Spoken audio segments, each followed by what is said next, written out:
জামায়াতে ইসলামের কেন্দ্র ঘোষিত কর্মসূচির অংশ হিসাবে আজকে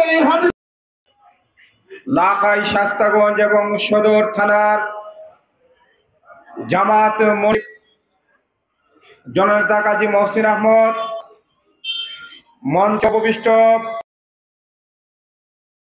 আমরা অবশ্যই বুঝতে পারতেছি এই দাবি যদি বাস্তবায়ন হয়, বাংলাদেশে আর নতুন করে কোন ধরনের যারা তাদের ক্ষমতার আধিপত্য জাহির করতে পারলে জনগণ বিজয়ী হবে, তাদের সকল ক্ষমতার আধিপত্যগিরি নস্যাৎ হয়ে যাবে।